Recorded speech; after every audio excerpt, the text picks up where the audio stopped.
নমস্কার, আমি স্নেহা। আমি তোমাদের বন্ধু, তোমাদের গাইড, আবার তোমাদের পথপ্রদর্শকও বটে। আজকে আমরা নবম শ্রেণীর তৃতীয় অধ্যায়ের অবশিষ্টাংশ অংশটি সম্পর্কে আলোচনা করব।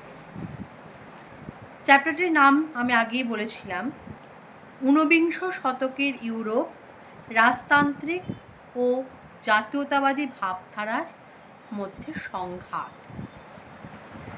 এই আলোচনার বা পূর্বোক্ত আলোচনার প্রসঙ্গে আমি বলেছিলাম যে ইটালি জার্মানি কীভাবে ঐক্যবদ্ধ হচ্ছে, জাতিরাষ্ট্র ধারণা মানুষের মধ্যে বিকশিত হচ্ছে, সেই সম্পর্কে আজকের আমাদের জ্ঞান। এ প্রসঙ্গে বলতে হবে যে নেপোলিয়ান ফরাসি বিপ্লবের মধ্য থেকে যখন তিনি উঠে এসেছিলেন, সেই দেশাত্মবোধ, সেই জাতীয় সংহতি মানুষকে কিন্তু ভীষণভাবে আকর্ষণ করেছিল। মানুষ প্রজাতন্ত্রের স্বাদ অনুভূত করতে পেরেছিল এবং এই ইয়ং ইটালি দলের মধ্যে শিক্ষা প্রচার, আত্মত্যাগ, এই কাজের মধ্যে যখন তারা নিজেদের নিয়োজিত করেছিলেন, অর্থাৎ মাসচিনি হচ্ছেন প্রথম প্রচেষ্টা করেন যিনি ইটালিকে ঐক্যবদ্ধ করার জন্য। এই মাসচিনির যে বাহিনী তাকে বলা হতো ইয়ং ইটালি বাহিনী।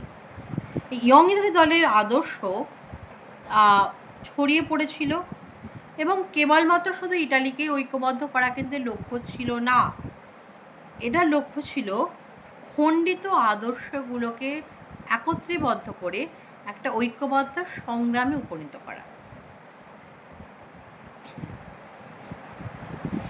ইয়ং ইটালি দলের পতাকার একদিকে লেখা হয়েছিল স্বাধীনতা ও ঐক্য এবং অপর দিকে লেখা হয়েছিল গণতন্ত্র, সাম্য এবং মানবতা। এগুলো বলার কারণ আমার পর্যালোচনা আসা প্রয়োজন, কারণ অনেক সময় শর্ট কোশ্চেন দিয়ে দেয় যে ইয়ং ইটালি দলের পতাকার উদ্দেশ্য কী ছিল। তখন তোমাদের লিখতে হবে কি না, স্বাধীনতা ঐক্যকে সংহতি স্থাপনের জন্য বা হেতু গণতন্ত্র, স্বাধীনতা এবং মানবতাকে ঐক্যবদ্ধ করাই ছিল মূল লক্ষ্য।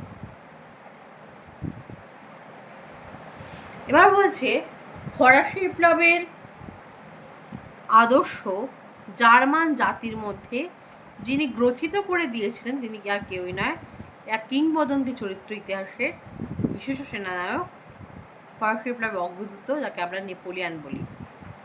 এই নেপোলিয়ান বোনাপার্ট নেপোলিয়নীয় যুদ্ধের সময়কালে জার্মানিতে একটা জাতীয়তাবাদী ভাবধারা সৃষ্টি হয়েছিল। প্রাশিয়া নেপোলিয়ান অধীনতা থেকে মুক্ত করে এবং জার্মানিতে জাতীয় আন্দোলন শুরু করেছিলেন। মূলত ওয়াটারলুর যুদ্ধ হচ্ছে নেপোলিয়ান জীবনে শেষ যুদ্ধ। পর সমগ্র জার্মানি জাতীয়তাবাদে উদ্বুদ্ধ হয়েছিল।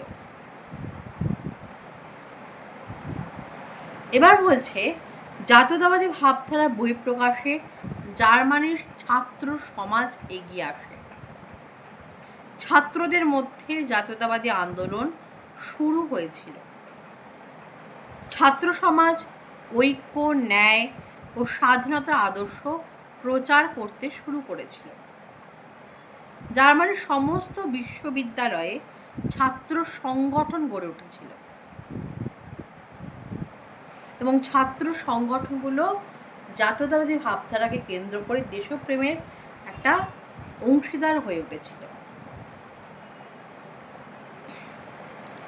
এবং এই জাতীয়তাবাদকে সমূলে উচ্ছেদ করার জন্য ক্লেমেন্স ভন মেটারনিখ, যিনি ছিলেন অস্ট্রিয়ার রাজপুত্র, ভিয়েনার সম্মেলনের অন্যতম কাণ্ডারি একজন ব্যক্তিত্ব, এই মেটারনিখ তিনি কার্লসবাদ ডিক্রি জারি করেছিলেন এবং এই ডিক্রি জারির মধ্য দিয়ে কালো আইনকে প্রত্যাহার করানোর জন্য ছাত্ররা কিন্তু ব্যাপক বিক্ষোভ শুরু করেছিল। বিশেষত সপ্তদশ শতকের মাঝামাঝি সময়কালে জার্মান জুড়ে সাহিত্য, শিল্প, দর্শন, সঙ্গীতের ক্ষেত্রে অভাবনীয় একটি রিসর্গিমেন্টের উত্থান ঘটে বা নবজাগরণের উত্থান ঘটে। বলছে হেগেল, কান্ট, সেন, বোহমার প্রমুখ এরা জার্মানবাদ আদর্শ তুলে ধরেছিলেন এবং এভাবেই সঙ্গীত রচনার মধ্যে সঙ্গীতজ্ঞ ছিলেন সেবাস্টিয়ান বাখ সঙ্গীত রচনার মাধ্যমে জাতীয়তাবাদী ভাবধারার বই প্রকাশে সাহায্য করেছিলেন। এবার আমরা জানব জাতি রাষ্ট্র এই বিষয়টা সম্বন্ধে আমাদের একটা ধারণা লাভ করতে হবে। জাতি কথাটা এখন আক্ষরিক অর্থ হচ্ছে নেশন, কিন্তু প্রথম দিকে জাতি বলতে কিন্তু নেশনকে বোঝাতো না, একটা ট্রাইব বা গোষ্ঠী বা রেসকে বোঝানো হতো। পরবর্তীকালে এই জাতি কথাটা কিন্তু চেঞ্জ হয়। কীরূপভাবে চেঞ্জ হয়েছিল না, একটা সাংস্কৃতিক গোষ্ঠীকে কেন্দ্র করে জাতির ভাবধারা গড়ে উঠেছিল। পরবর্তীকালে জাতি বলতে একটা সমগ্র দেশ, সেখানকার জনগণকে বোঝানো হতো। এবার বইয়ের যেহেতু আমরা ভালো করে পড়বো, বইয়ের লাইন ধরে ধরে, সেটা আমি বলে দিচ্ছি না। 19 শতকে গোড়া ইটালি ছিল একটি ভৌগোলিক সংজ্ঞা মাত্র। কেন? ইটালিকে বিভক্তকরণ করা হয়েছিল। ইটালি সম্পূর্ণভাবে একটা অতৃপ্ত জাতীয়তাবাদী ভুক্তভোগী দেশ ছিল। ইটালির একমাত্র শক্তিশালী রাজ্য ছিল পিডমন্ট এবং সার্ডিনিয়া। ইটালির প্রধান সমস্যা ছিল বৈদেশিক নীতির প্রাধান্য, উপনিবেশিক বিষয়, যেটা আমি আগেই বললাম। উত্তর ইটালিতে লোম্বার্ডি, ভেনিসিয়া ছিল সরাসরি অস্ট্রিয়ার অধীন। মধ্য ইটালির বিভিন্ন রাজ্যেও এই অস্ট্রিয়ার প্রাধান্য প্রতিষ্ঠিত ছিল। দক্ষিণ ইটালি, নেপাল, সিসিলি ছিল পরোক্ষভাবে ফ্রান্সের অধীনে এবং রোমের পোপের স্বাধীন অস্তিত্ব ইটালির সমস্যার বিপরীত তুলেছিল।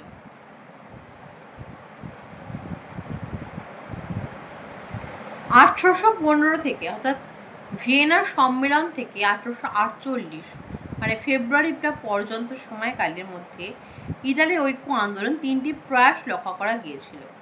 কী লক্ষ্য করা গিয়েছিল সেটা আমরা জানতে হবে। বলছে 19বিংশ শতকের দ্বিতীয় তৃতীয় দশকে ইটালিতে কয়েকটি গুপ্ত সমিতি গড়ে উঠেছিল।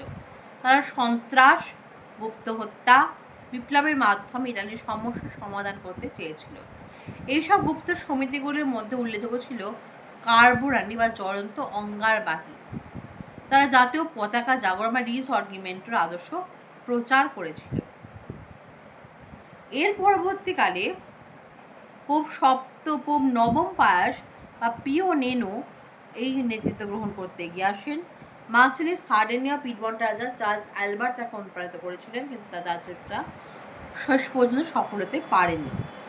এরপরে আসছি ইটালির নবজাগরণের অন্যতম একজন পথপ্রদর্শক ছিলেন, আমরা সবাই জানি মাসিলির নাম উল্লেখযোগ্য। তিনি বোধহয় কার্বোরানি আন্দোলনের সঙ্গে নিজেকে সংযুক্ত করেছিলেন, কিন্তু কার্বোরানি আন্দোলনের ব্যর্থতা তিনি লক্ষ্য করেছিলেন। তার গুপ্ত হত্যার সন্ত্রাস তাকে ব্যর্থ করে তুলেছিল এবং এই জন্য তিনি ইয়ং ইটালি দল প্রতিষ্ঠা করেছিলেন। এই জন্য তিনি বৈদেশিক শক্তির সাহায্য থেকে বিরত হতে চেয়েছিলেন। তিনি মনে করতেন যে ইটালির যুব সম্প্রদায় একমাত্র ইটালিকে ঐক্যবদ্ধ করতে সক্ষম হবে।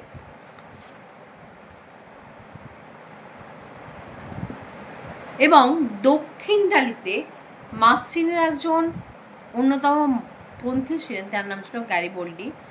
আর ঐক্য কিন্তু অনেকাংশ সফল হয়েছিল এবং মাসিলির যেটুকুন ব্যর্থতা ছিল সেটুকুন ব্যর্থতাকে কাটিয়ে ইটালিকে ঐক্যবদ্ধ করার জন্য তিনি সর্বোত্তম চেষ্টা করে তিনিছেন কাউন্ট ক্যাভর বুঝেছিলেন যে ঐক্যবদ্ধ আন্দোলন সফল করতে হলে বিদেশি সাহায্য অপরিহার্য। তাই তিনি অস্ট্রিয়ার বিরুদ্ধে যুদ্ধ করার প্রস্তুতির জন্য তিনি ফ্রান্সের তৃতীয় নেপোলিয়নের সঙ্গে প্লোম্বিয়ার্থের চুক্তি স্বাক্ষর করেন। খুব পরীক্ষা দেয় প্লোম্বিয়ার চুক্তি কার সাথে কার মধ্যে স্বাক্ষরিত হয়েছিল। কার সাথে কার মধ্যে না, ফ্রান্সের সম্রাট তৃতীয় নেপোলিয়ন বা লিও নেপোলিয়ন যাকে আমরা বলি, তার সঙ্গে কাউন্ট ক্যাভরের মধ্যে চুক্তি হয়, তাই ইতিহাসে প্লোম্বিয়ার্থের চুক্তি নামে খ্যাত।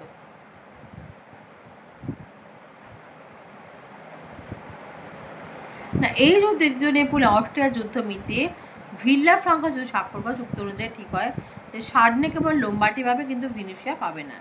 এর ফলে ক্যাভর কিন্তু কিছুটা হতাশাগ্রস্ত হয়েছিলেন এবং এদিক থেকে ইরা রাজ্যগুলো মোরেনা, পার্মা, টাক্সিনি অস্ট্রিয়ার বিরুদ্ধে আন্দোলন শুরু করে ক্যাভর নেতৃত্ব দিয়েছিলেন।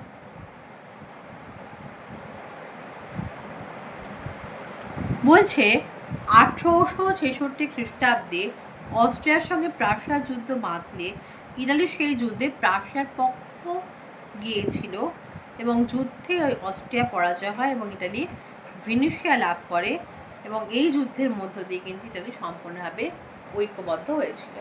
তাহলে পরীক্ষার প্রশ্ন আসতে পারে যে ঐক্যবদ্ধ আন্দোলন ইতালিতে কার কার ভূমিকা গুরুত্বপূর্ণ। প্রথম হচ্ছে কার্বনের আন্দোলন বা অঙ্গারবাহী যারা আন্দোলন, তাদের লিখবে ব্যাখ্যাটা। এরপর লিখবে তোমরা কোনটা না মাসিনি কার্যাবলী, দক্ষিণটাতে গ্যারিবল্ডি কার্যাবলী এবং সর্বোপরি কাউন্ট ক্যাভর, যিনি অস্ট্রিয়ার সাথে প্রাশিয়ার যুদ্ধে যখন হচ্ছিল তখন প্রাশিয়ার পক্ষ অবলম্বন করেন এবং সেই যুদ্ধের মধ্য দিয়ে অস্ট্রিয়া ভেনিসিয়া লাভ করেন এবং এভাবেই কিন্তু এটা সম্পূর্ণভাবে একটি জাতীয়তাবাদী শক্তি হিসেবে আত্মপ্রকাশ করতে সমর্থ হয়েছিল এবং এটা দিয়ে ঐক্যবদ্ধ রূপ গ্রহণ করতে সক্ষম হয়েছিল। আজকে এখানে আলোচনা সমাপ্ত। কালকে আমি চেষ্টা করব জার্মানি ঐক্য আন্দোলনটি তোমাদের সামনে এনে উপস্থাপিত করার।